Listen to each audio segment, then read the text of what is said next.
The wind blew heavily through the forest she was stalking through.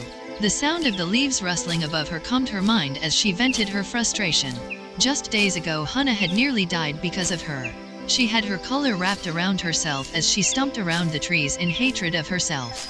She knew that necromancy would require her to do things she never wanted to do, but what Hannah was asking was far too much. She had killed the poor bastard days before they started the ritual, and Hannah expected her to disfigure and disembowel the corpse.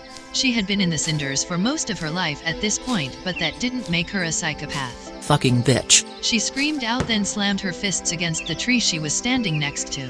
She placed her forehead against the bark and let out a sigh. I trusted you.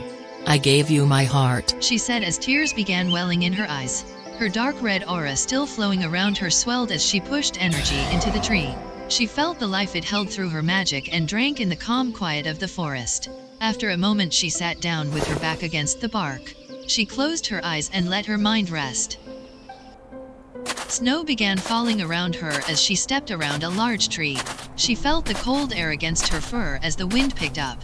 Her cloak whipped around as the icy breeze stung her face. She pushed forward through the irritation and pain. The crunch of the snow beneath her feet satisfied her as it reminded her of her first contract within the cinder. As she walked through the trees, not sure of where she was going or why she was here, she began hearing a familiar voice call out to her. Vera, why do you hide from the truth? Why do you lock me away? As those words played out in the breeze of the cold winter night, Vera stopped moving.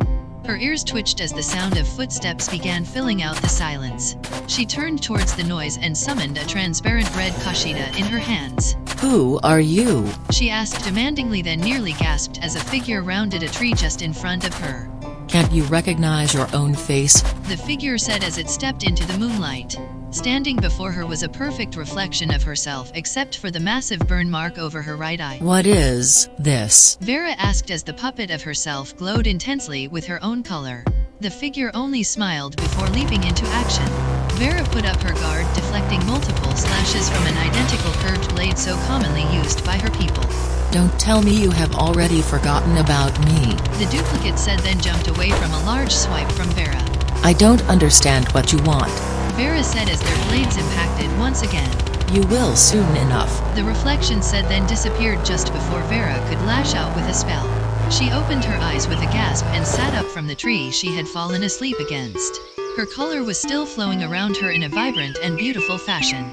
She looked up to the sky, noticing that the sun had begun to set, then stood up, brushing the dirt from her tight leggings. She looked back to the tree with a shudder, then began walking back to Myopia and her home, the dream fading into her memory to be forgotten.